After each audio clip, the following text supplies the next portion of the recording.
Here we are today with Clay Havard, who married Patty Reynolds, who was the daughter of B.I. or Isadore Reynolds, and he's going to talk to us about when he came to Fairhope and from there on up. Take it away, Clay. Well, let's see, we had to probably put this in a chronological era, so like BC and AD, so I have to call this probably BP, before Patty. Okay. And of course, I grew up on the western shore of Mobile, the old Havard group, and the first question, of course, people still ask me as I'm being interviewed, do you know or you kin too? They're very affluent and very wealthy Havards. Of course, I'm kin to all of them. And yes, I am kin to Ruth and Ross and Ron and Bubba Havard, and my father was a tax assessor and all. But I guess my first remembrances there of Fairhope is it's really hard to fathom. I've been going away a lot of years back and forth and just spent most of my time, I guess, visiting family on both sides of the bay.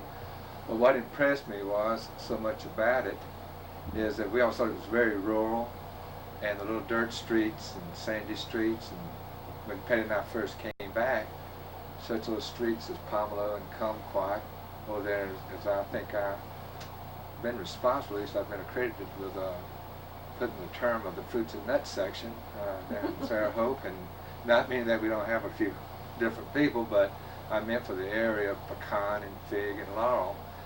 And I was hoping with all this Centennial year, which I've been involved in, celebrate the Centennial, is that... That's right. I'm sorry, I forgot to say that you're on the steering committee of the Centennial. Right, I am on the steering committee, and I'm one of those people out there hungrily combing the streets and shaking the bushes there for money. So anyway, I wish we would have maintained some of the little streets there as part of our historical heritage from the past and the future. And I'll be dogged, I think we paved everything that could possibly be paved. But we did maintain a lot of our trees there. We just paved around in there. But I particularly wish, like, so typical there was Pomelo and Kumquat, the way they curved and little trails around those beautiful oaks down there. But that's been done, and we had to do it all or nothing there with the grants and the monies that we had. So I'm not one of these Bud F type persons there, but I still love the charm and with climate, so many things about Fairhope. And not to dissuade that I don't appreciate, because I still have people I have to kind of keep appeased over Mobile. Mobile's a fine, fine town in its own right. It's just different. I still have two delightful sisters over there, and a lot of heritage over on that side, but we're speaking of Fairhope. And Fairhope, of course, you have to say what you want, it would not exist without the other supporting communities in the area and the industry that's here. And I'm currently pretty actively involved in real estate, and I'll leave out who I'm involved with. I think that's kind of tacky. Well, you're involved with the Irvine Company. And yes, I am involved. We need to know that the Irvine Company existed in Fairhope.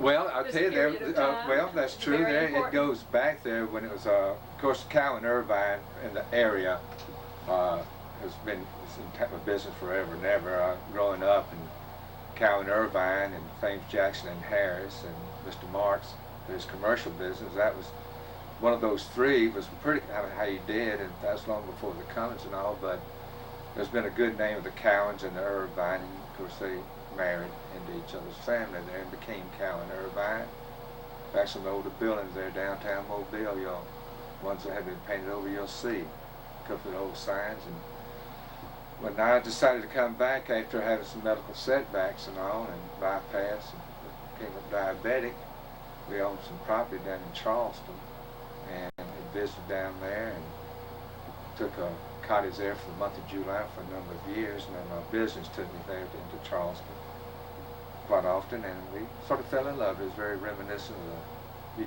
more or less shut your eyes and there's the oak trees and the moss and this and the ambiance of the Eastern Shore. So it was just another place, and it was marvelous, has a lot of history and background, and of course, like Fairhope, we're as the colony, it was 100 years old, established in 1894.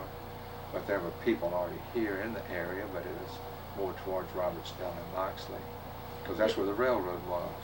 Now, your family was here before 1894, right? In the Mobile area. In the Mobile area. My family goes back, there's attributed there to be a historical fact that there was a merchant in business in 1743, which is a man, they probably came over in the 1720s. That's been pretty much affirmed. So it was originally a Jewish name, was Belgian, and the original family name was Simenon, but through persecution when they left Europe, they picked up the name Havard, and Henri Havard. That's the reason why there's so many of us Henry Clays and all, because it is historical background. And somewhere way back, I forget what year, they dropped the name Simenon, because it seems like the Jewish people are just as much persecuted for their beliefs as it was as we were back in Europe. So as it goes there, Reynolds there, of course, is a demonization there of fox there, so it's French also there, Reynolds, the fox, so it's so somewhere back there we might have been kin, you can never tell. So, but we seem like we've always hinged around the coastal area, seafaring people and merchants, and of course the coastal areas where the merchandising was going on, the mercantile corporations and all, and so we always kind of digressed or migrated or moved into the coastal area. And you told me you came over here as a summer visitor for as a summer visitor for years and years, and just I had always loved it, and it was a kind of a grueling trip there. We had some properties there over at Gulf Shores, and that was a shell road.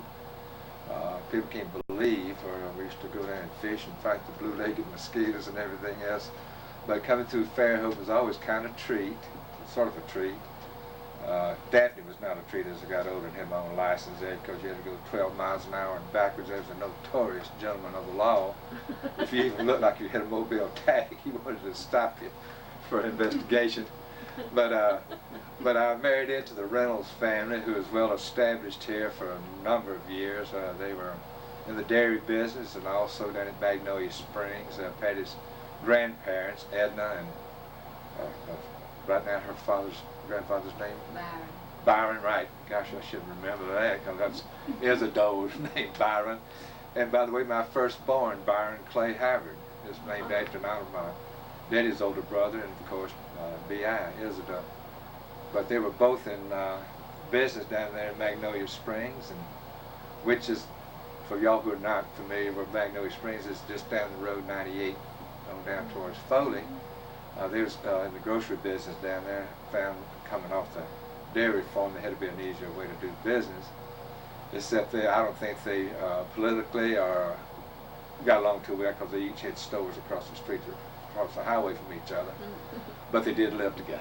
So that's one of the old stories. Maybe I should be telling all this. But anyway, coming into Fairhope was such a pleasure, because it was always associated with a fun time and pleasurable, different people, and a different way of life there. And from when I first started going to Lioncoff, I grew up in the Lioncoff area, Wanakers and Raleigh's Woods, which later became cut every big beautiful oak tree over there and built a magnificent beautiful stadium, Ladd Stadium.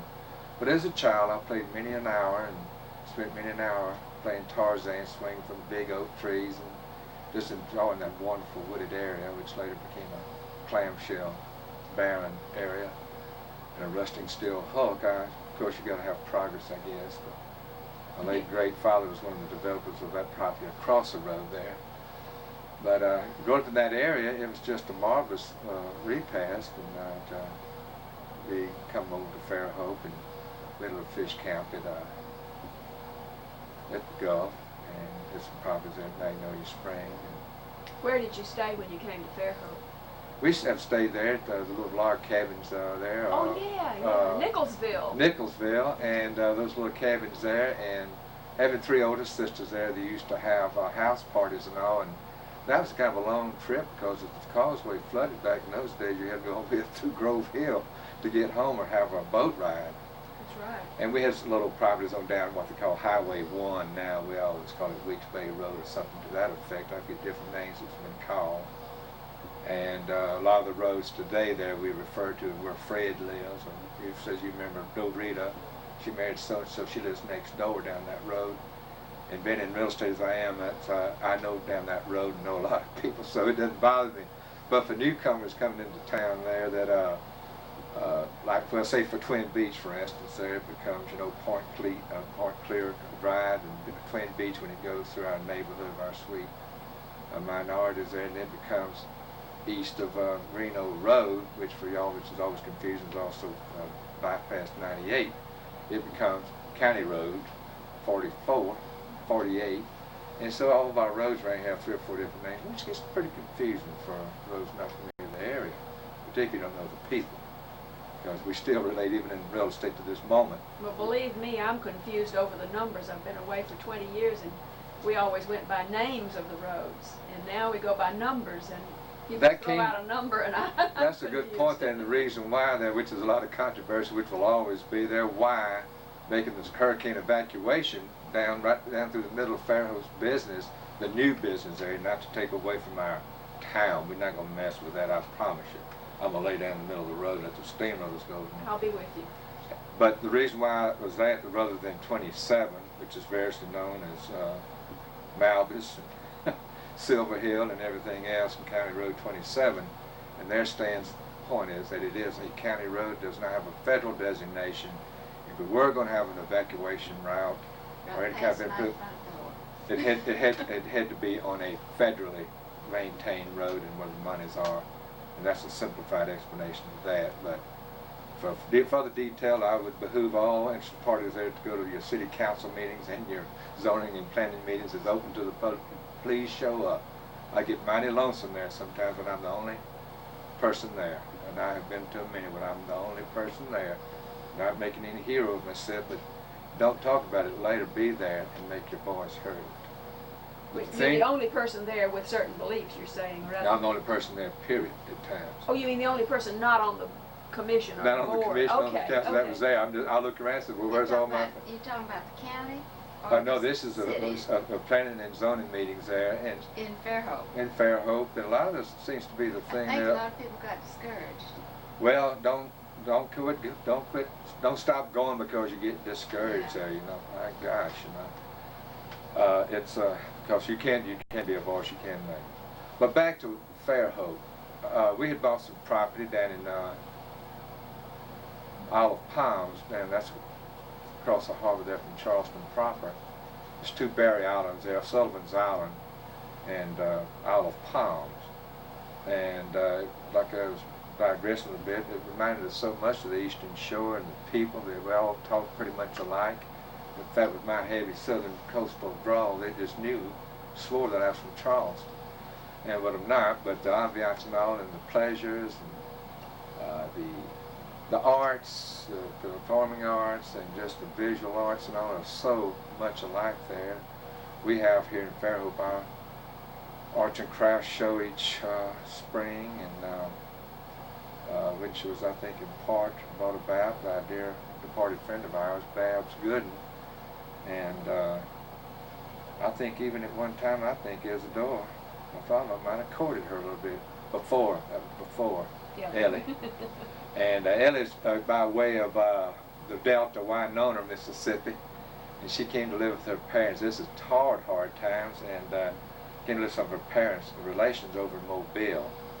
And that's T.Q. Adams and that bunch over there. That was Miss Dode, cousin Dode and all, and she lived right there in the big. Stayed with them and finished from Murphy High School.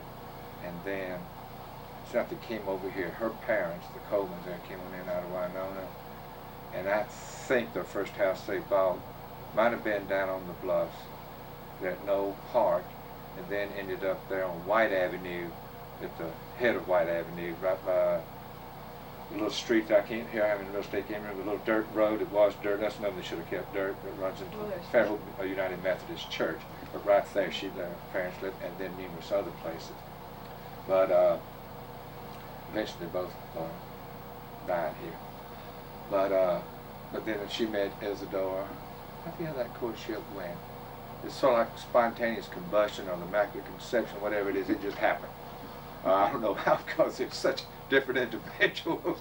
Because she's demurring and very sweet, and not to say that she doesn't have that red-headed Irish temper, but Isadore, I can see her like that, you know, and how they ever, I know all three of the girls. They complimented each other's personalities. They complimented each other, and we're very fortunate to have three lovely daughters. Hence, speeding ahead a little bit, but no, you know, to Fairhope. This kept coming back up from Olive Palms. Petty Halls came down. She's at school tomorrow, and in fact, she's presently a computer resource teacher at our high school here in Fairhope. And she came on her June visit, and I was in business there, and that was a busy time because the reason why we took the month, I had the month of July off in the garment industry, is we retool and redesign. It's just a breather time. Everybody goes on vacation. So she came in for her June visit, and I couldn't anticipate having July and getting away from that rat race. So she came down, she came back. And we happened to have some little diggings here in Fairhope, fortunately. And she says, honey, why can't we build there in Fairhope? I says, it never came up when we got getting ready to pack it in. And not quit, you know, real literally, but just slow down our pace and everything. It never came up. He always thought Charleston, Charleston, Charleston. We had a lot of friends because we had been away at that time about 25 years, and our travels and my success in business and all took me everywhere away from Fairhope as you could possibly think, Kansas City and Atlanta and all these other wonderful places. And Milwaukee, it says it never came up. So what we had planned to do and spend a considerable amount of money on architectural renderings at a very nice area there called Wild Dunes on the northern end of Olive Palms. Kind of trashed that and adapted those, and so we came back and kind of looked up, had to redo everything. We wanted in our maturing twilight years to have a single story, but the dimensions of our lot is quite deep back to Fly Creek and all, but it's narrow, so we had to make a story and a half. So we took the boys' bedroom wing off and turned it, put it upstairs, and knocked off a couple 1,000 square feet and this and that, and about the time we got it finished, because they all went off to college, so here we are empty nested. This is thanks a lot, you know. But it's just a pleasure. At least we did it for them. And well, maybe they'll be boomerangs. Well, if I don't use that word boomerang. But Petty says, she misses them. We do have two boys, Byron, our firstborn, and he finished from Auburn, and boy, I sent a lot of checks up there. And he got his master's in industrial design at University of South Alabama, and he's now working on his doctorate in instructional technology at Georgia State. And he's very, quite intelligent, quite proud of him. Not to say we're not proud of our babe, Matthew Monroe. So it's Byron Clay Havard, so that took care of Daddy's side and my side and her side by tacking on Byron, which he really likes that name. He says sometimes we his name, they call him Clay. But Matthew Monroe was named after my mother's side, and Matthew is on both sides. There was Matt's, both the Reynolds and the Havard, so you know how it is culturally and traditionally in the South. You got to throw all the family names. I know a lot of people around Mobile have nothing but last names to maintain. So maybe down the road somebody kicks out of here and goes to Middle Bay, there might be some gratuitous folks coming, but I don't see that happening on my side. I think we spend it all beforehand. But anyway, he's a graduate of the University of Alabama, and he's president in management training there with Chart House. And he's just very disappointed where they sent him and where he had to go. He's in Hilton Head, South Carolina, and he's quite a good golfer, and that's in the area where he spent some informative years down in, we lived there in Charleston there for a year and a half there, making up our mind to where we were going to build there, come back to Fairhope. But like they say in real estate, it's the male counterpart that makes the monetary decision, but 99% of the decision is made by the female because she picks the spot and the house. So here we are in Fairhope. But anyway, Matthew finished from Alabama, which I'm quite proud of the fact. I think collectively between the two families there's been 127 of us that go to the University of Alabama. And one A day, Friday, Thursday night, one A day, a number of years ago, I know it was about 33 or 34, one of my monitors, I was counselor at one of the dorms at Palmer Hall after I'd done my stint in Korea. And I had a lady friend up in Birmingham, and he said, hey, stay and get a date, and we'll do a day, you know, the carnivals and the ball game, you know, see how good we're going to be, see if we're going to win the national championship again, or just do a so-so game schedule. So, you know how it is, you know, here I am. I'm no Tyrone Power, but I'm not as ugly as some either. I says, all the real cute and pretty girls have already been asked for in months in advance, and I says, that's when my conversational fortitude came out. I went deaf in both ears. I know it took me truly 2 hours there to talk Patty out of her date, breaking her date, and she accepted the weekend, Friday and Saturday, and kind of get back in the swing of things Sunday for school, starting back, you know, on Monday. And it's quite an event still this day, the 8-day red and white game with Bama. And tell you what, I thought I had knew her or seen her somewhere here in Fairhope once before, because I am a little older, not considerably older than Patty. But she, when I my formative years growing up, she was like 12, 11, and 12, and I was running up and down the Point Clear boardwalk and all, about 17, 18, running with Poses and Bestas and that bunch. They have all good friends, and courted some of those ladies there too in my past. And I says, as soon as I saw her, I said, I know her. And I'll tell you for a fact, I fell in love with her at that moment, and still very much am. So after a heavy courtship for about 2 years, I was home for spring break or holidays, Christmas holidays. She never had told me she loved me, and I told her maybe 1,000,000 times a day that I did. So, well, look, we got to get something done, you know. We're going to get married tonight. I says, not until you see I love you. Which she did, and promptly I had to go over there to Lowell Freeman's over there on Dolphin Street. Mobile was still swinging and going in that time, up and down Dolphin Street. I still don't remember that time. A store being vacant. It was a place to be and a thing to do to go downtown Mobile on Saturday morning. In particular, go down across from Reese's there and get some hot peanuts, a peanut man out there. All these little memories there. And so I bought the diamond. Went back in the back room with Mr. Lowell Jr. and Senior, the Freedmans there, and dear, dear friends of my dad's. And he was with me in case I went extravagant, because I had X dollars. But I'll tell you this, I'll always remember that, because it was our wedding present that they gave me the mountain. It says it has to have a nice amount of that kind of diamond. It says you can put it on a bead chain, you know, so as long as you got a good stone, it'll be there forever. So it's always a fun memory. So about having a blind date, it does happen. I tell you, it was destined. And it's been a loving relationship. It's been a trying relationship with my late and great father-in-law and my late and great father. I admired them both immensely. Still do. And but Isadore, and that's another story. I could write a volume on Isadore. B.I. Izzy.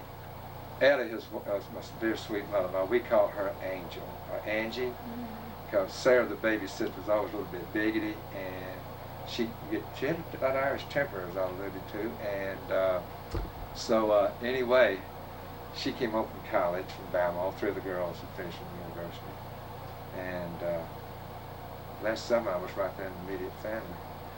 But I says, "Oh, my darling Angelina," she'd run down the hall, and Ellie would take after with an oak yardstick, catch her every once in a while, and so it stuck. She got to appreciate that, except for her grown-up friends there. All the family calls her Angie, and I guess I might as well tell you this. He hates it, because I used to have to go down when he had the boat works there where the slough is now in that Bay Harbor condos. Isadore, his boat works there. He was always, you know, diddling around in real estate, trafficking, trading, and of course he was a maritime inspector there for 4th Coast Guard District, New Orleans, and of course at the Alabama Dry Dock and Gulf Shipping and all that there for all the maritime inspection. And I won't go into all that detail. I spent 3 slave months at the shipyard one summer myself. But there's a lot involved in getting certification and Bureau standards and Coast Guard approval and maritime approval and all like that. But he had a good works there going, but he would come in from New Orleans, stop by the shop, and if I was over, this is before marriage, if I was over for a dinner guest, it might be anywhere from 5 o'clock to 10 o'clock eating. Then I'd go down to the Yacht Club, which he's very much involved in. Most of y'all know that know Isadore, or I'll tell you anyway. He is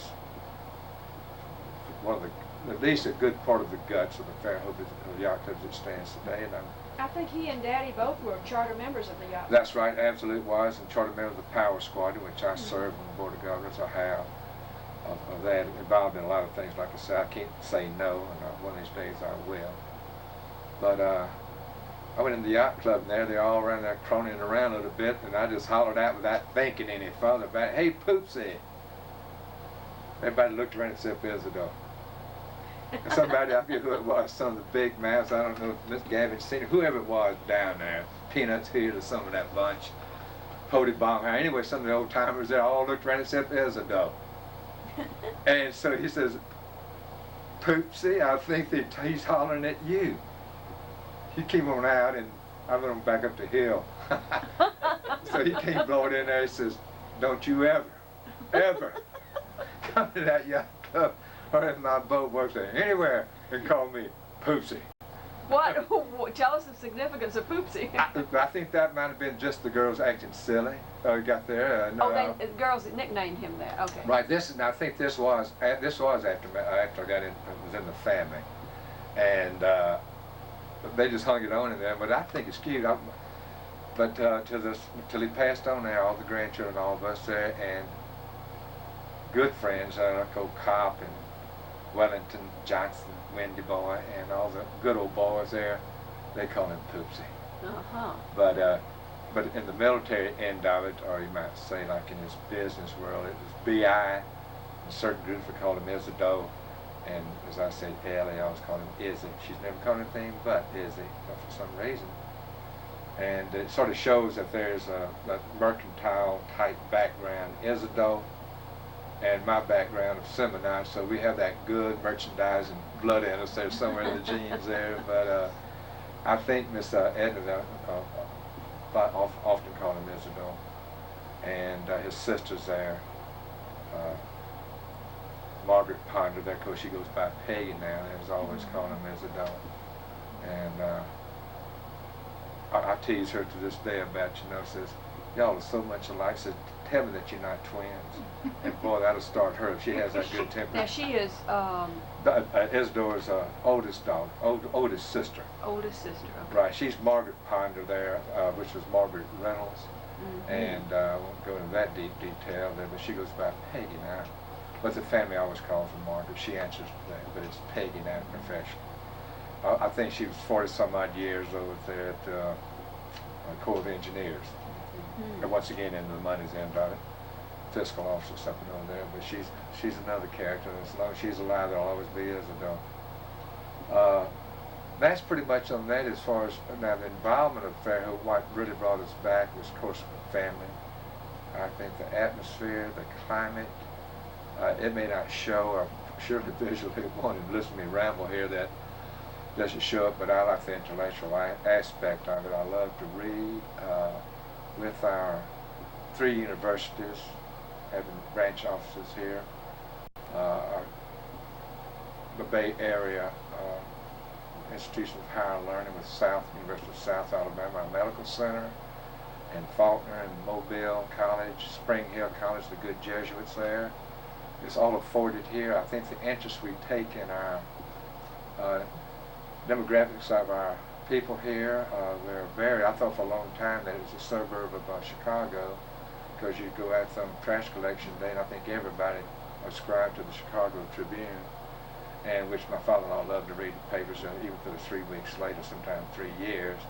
He was always in a backlog of reading, but he did stay up on things. He woke up, and this, he probably won't appreciate this, he's wherever he might be, but somewhere in between, but he loved hillbilly music.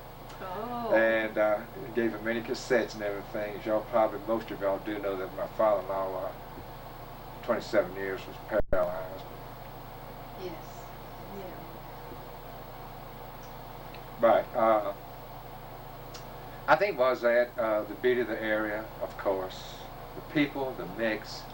Having traveled, I guess, I have a kind of a cosmopolitan bent. You've got to get out of Baldwin County to see what the rest of the world is doing.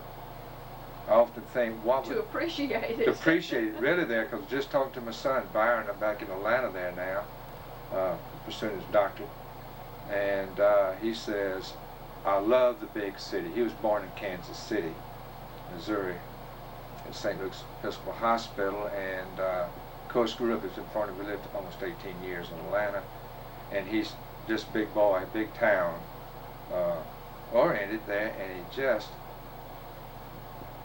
he said for a lifelong endeavor he couldn't live in a small town. For his career advancement, all he says, but never. He told me just this other evening there, and we do stay in constant contact with both those rascals. He says, never ever take Fairhope for granted. Right. And he says, Atlanta is a wonderful place. There are trips to Europe. I was fortunate enough to do well enough in my career to forward and allow my children and my wife to go on these trips, and been in all the 50 states, cruises and all like that. And as much I enjoy still going back to Atlanta to shop and to see things and do things there. Boy, I tell you what, as soon as you get off that Babynet, we take that little shortcut coming back through Babynet. And as soon as we hit the Eastern Shore bypass, we don't even do that anymore. We just cut down Malvis and County Road 27. And it says, boy, it ain't great to be back. It's all, the worst drought, it looks great. You leave a whole lot of those cars behind. Boy, you just leave all that traffic. Of course, in my business, it didn't bother me. They call me kamikaze there. I mean, shoot fire, just go for it. You'll discover that a lot of these crazies in these big towns are really pussycats.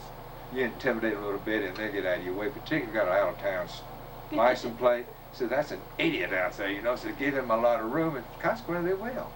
They'll just get kind of close over, you know, exchange a little paint. And, but Patty, in her endeavors and everything, she's been in teaching.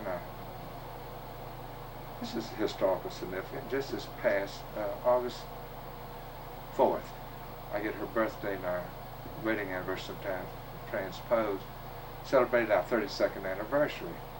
And we were married by Bill Hill at the old St. James. But when we came back, I got involved with the First United Methodist Church, I think because of the youth program where we were, boys were going to be in Atlanta, which the Episcopal Church there in our neighborhood, that driving away across town, did not offer as much of a good rounded program.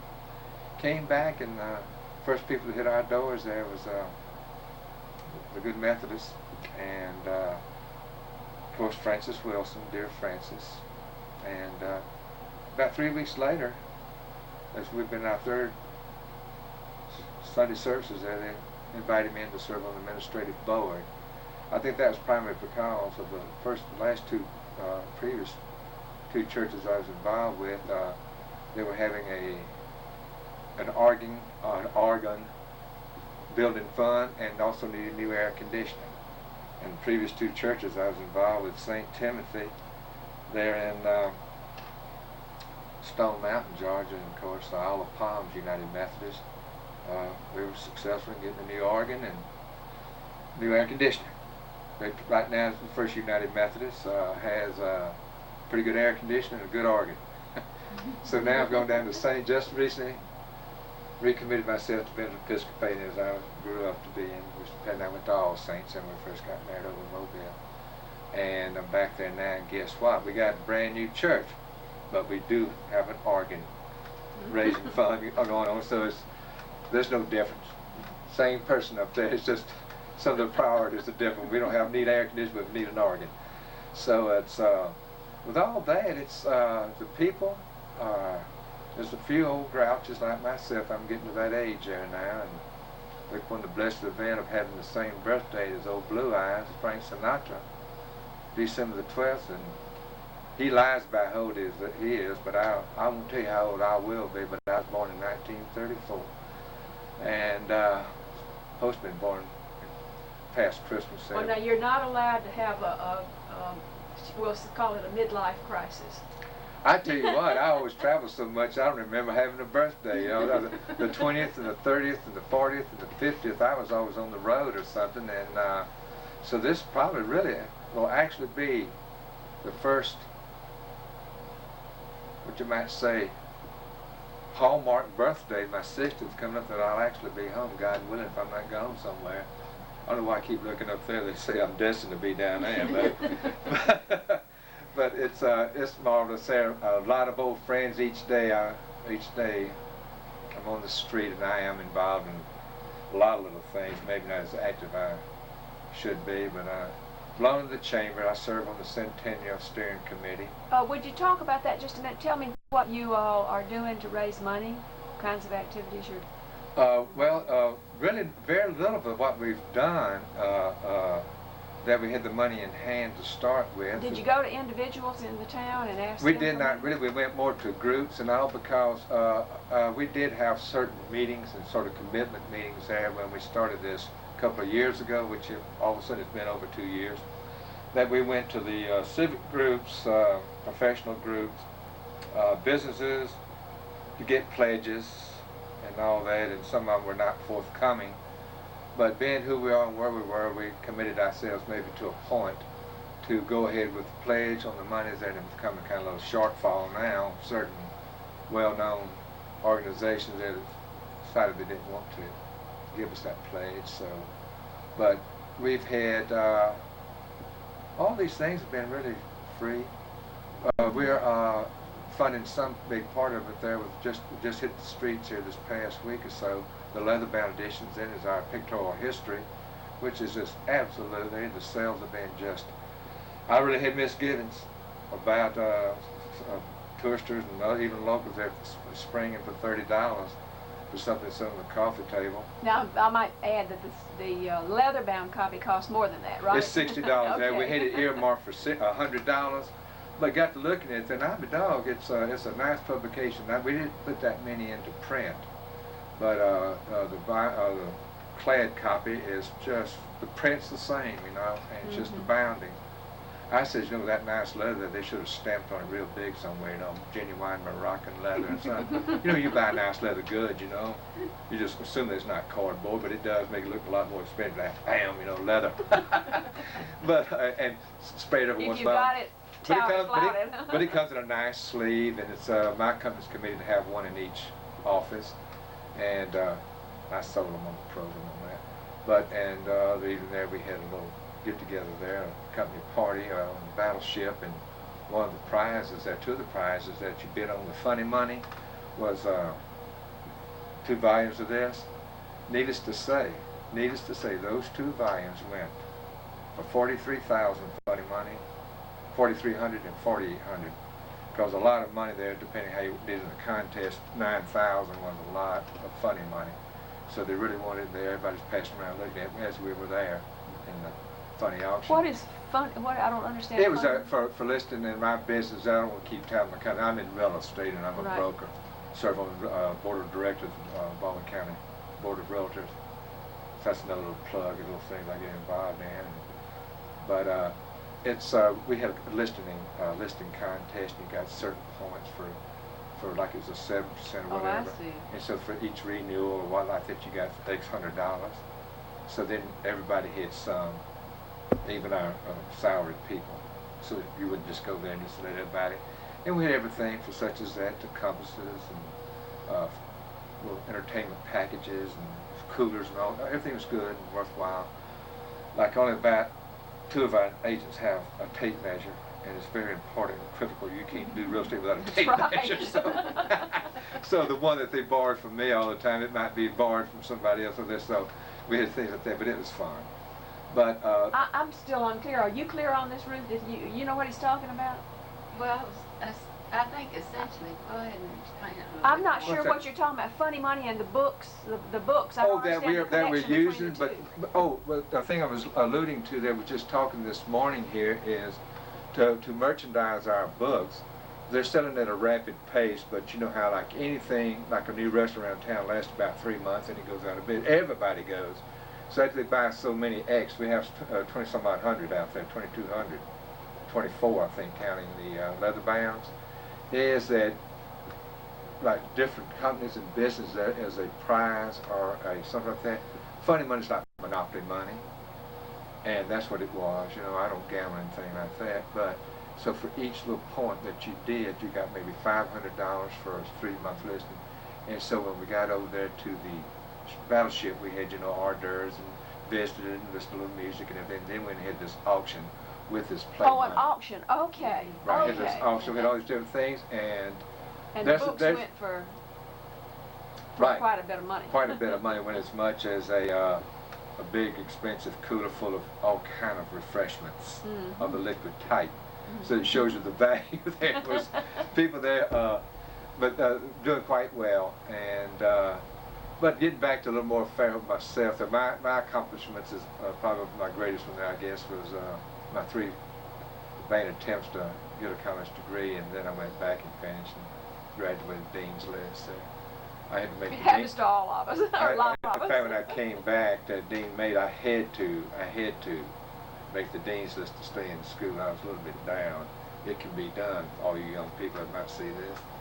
But and then marrying, and then coming back here and having, at my age in life and everything, you always hear about goal setting, and I've been manager and division manager and manufacturing manager and managed 3,000 people in the sewing business and garment manufacturing. And the thing of it is, I have goals. I had goals. Goals can be future and past. But at my age, the things that I set out, another in my wildest dreams, I wanted one day to be able to make $25,000 when I started off with bed civil surgical supply. That's my first really job away from the family business, working at grocery stores and parking lots. I did a number of those in Mobile.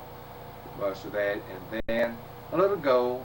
Monetary was not as, it was a pleasure and appeasement that I got out of doing things and being able to travel and see. I says, well, as I get older here, you know, and cost of living index increase, I said, I would like to always maintain to at least make my age and income. I did that and some. So people start going up there and says, Lord, have mercy. And I says, you can't do that around here. And I said, I told you, young person, you have to leave home. And contrary to Thomas Wolfe, you can come home again.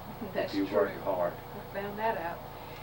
Well, as a wrap-up, what do you see for your future in Fairhope? Are you planning to relax more? Of course, you're too young to relax now. Well, I see it down the road. Patty will be tender that she's not like myself, one of these when my unfortunate health conditions and all brought me to my knees there literally. And well, that's true. That's a serious condition. serious deal, and I, to this, like I said, I won't be the magic age of December 12, 1934 age until this comes out, except for Frank Sinatra.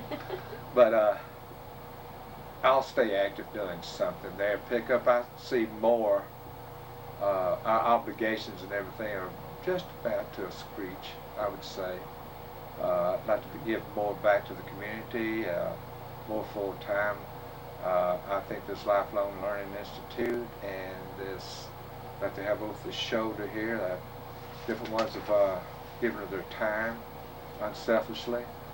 And I just wish to see, well, for instance, I was one of the directors there for Fairhope First, active family members there, 380.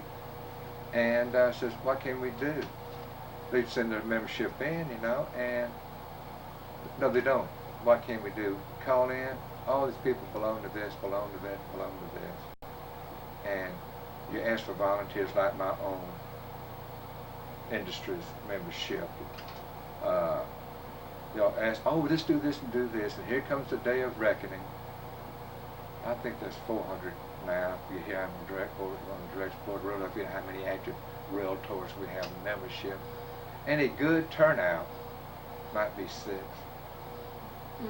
380 Fairhope First. A good turnout might be about the state of the, that's mostly made up of the League of Women Voters and BPWs and Fairhope First. And Jim, his nibs, State of the Cities, addressing that thing, might draw a roaring 300 people. That's the most I've ever counted, and as little as 75. So, I mean, you know, if you're going to belong to something, get involved. Otherwise, don't belong to have it behind you. Well, that is a good theory. However, I've been told on a number of occasions that that's okay if you're not active. We need the financial support, so please go ahead and join. You do, but it runs like yourself here, it runs you ragged of doing the physical end of it. Just getting out, getting that money is physically, it involves a lot of work. That's right. And it gets kind of tacky here every time you turn around, and that's just the nature of business or any town of any size. Fairhope basically, now Daphne, Spanish 4 and Foley, Babynet are not getting involved in this celebrate Fairhope Centennial. There's just a little bit of envy there, a little jealousy. So we have to go through these deep pockets. As soon as we leave, one of the banks is something to take X numbers of these. Here comes somebody says, do you want to give to the band? Do you want to give to this? Do you want to buy this Tootsie Roll, $10 Tootsie Roll and all? And don't be misled that for some people, the big bucks people, when they give $100, they're worth $80 million. To some people, $100 is a lot of money. In your mind, out there grabbing for these deep pockets, which we don't have, we only have a little over 9,000 population within city limits of Fairhope. And those live out on Fish River, which is an unincorporated Fairhope school district, don't consider them part of Fairhope. So when you go there and you go there and you go there, it gets like fishing, yeah, and it stops right there. So they get tired of asking that. I've had, and since the first year, I log it. Like the ones that come on my recorded home are ones I've personally, I've had 117 phone solicitations, which I get none. If you can't meet me or send me something come to my door, I give the volunteer fire department, I give to this personally, but I give, I had to be a Mason, and I give the crippled children and all that. So, Okay. It's good to be back. I love it, and it's so much, I appreciate the time and to be selected as one of these people. I hope this Reynolds Boat says family, area, future, and all is right here in Fairhope. Stop what we're doing to ourselves, because what Fairhope is will cease to be, I am so glad you, as a real estate person, said that. And I mean Thank that. you I very want it much. nice.